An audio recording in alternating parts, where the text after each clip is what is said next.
As noted on the screen, our data is lagged. Originations are through February. Portfolio trends, those are things like balances, utilizations, delinquencies, and so forth. Those are through April. And this is to ensure that we capture as much of the monthly data as possible. On our slides that have arrows, the colors represent the impact to the consumer, not any particular lender. Green is positive and red is negative. So let's go ahead and dig in. All right, starting with originations. Keep in mind these originations are in terms of dollars originated and not the count of new loans or trades. Um, for example, with auto lending, that's showing a 5% year-over-year increase through February, but that's largely influenced to the increased loan amounts associated with overall higher costs of vehicles. The actual number of new loans or new leases are both slightly down year over year. Mortgage is also showing the impact of higher prices. But here, the number of new mortgages through February was actually up 29%. So strong growth in the terms of actual numbers being originated year over year, and associated that with the increased average mortgage amount with higher home prices. And we see that the dollars originated were actually up over 40% for the year. Bank cards have been continuing their strong post-COVID growth. The rise of new card numbers approached 8% year over year, and that contributed to a growth in the new line amounts of almost, or actually over 11% through February. And personal loans have also been continuing their strong growth run into 2026. They show a rise of nearly 16% year over year. And we've mentioned a few of the reasons behind this in previous webinars, and they include things like using personal loans for debt consolidation, to handle the rising costs for emergency or planned life events, things like that.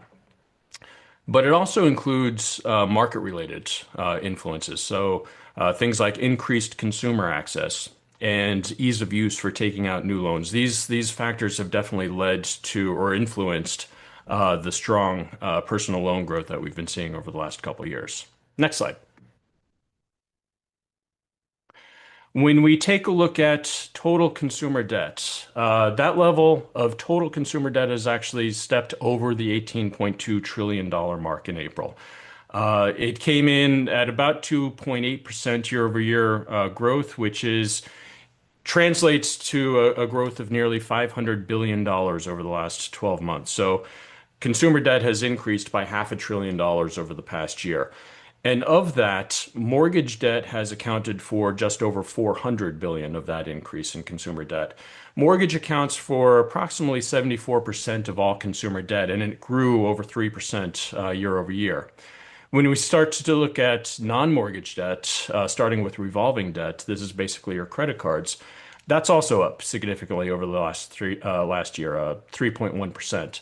Now, with that, it also saw a month-over-month increase of 0.5%, and this is notable because that reverses the post-holiday declines that had been experiencing to begin the year.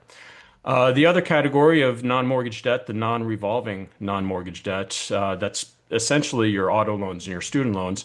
As a category, this is flat on a monthly basis. Over the past year, it's grown about 1.6%. So not as much of growth as we saw in the other categories. But that doesn't really reflect the changing nature of this debt category. And we're going to dig into that on the next slide. So let's move ahead.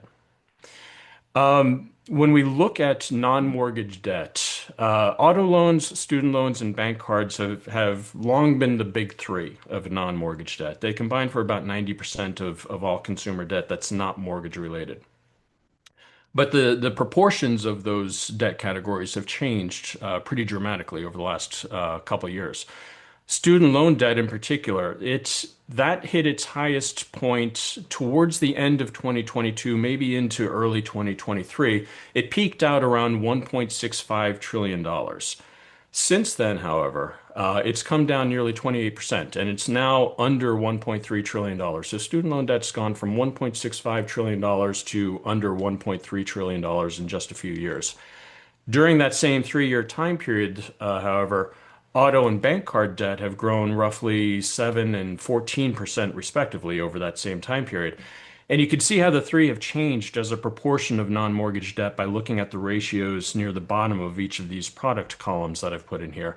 Student loan debt has gone from about 34.5% of non-mortgage debt, back in April of 23 to now under 28%. And obviously the other two have grown as a proportion of non-mortgage debt. In fact, when we started doing these Market Pulse webinars, student loan debt was consistently higher than auto debt. And it was almost, not quite, but almost twice as much as credit card debt. Now, however, consumers have more than $400 billion more in auto loan debt than they do in student loan debt, and credit card debt is close to catching up to it. So a lot of major shifts in terms of the debt composition, outside of the mortgage space. Let's go ahead to the next slide. Taking a look at delinquencies, mortgage delinquencies are where we've been focusing a lot of our attention lately. The 1% rate that we have listed here, that is certainly the lowest amongst these debt categories that we're showing, and that's to be expected. But the 40% year-over-year surge in severe 90 plus days past due delinquencies is the most significant trend in this data.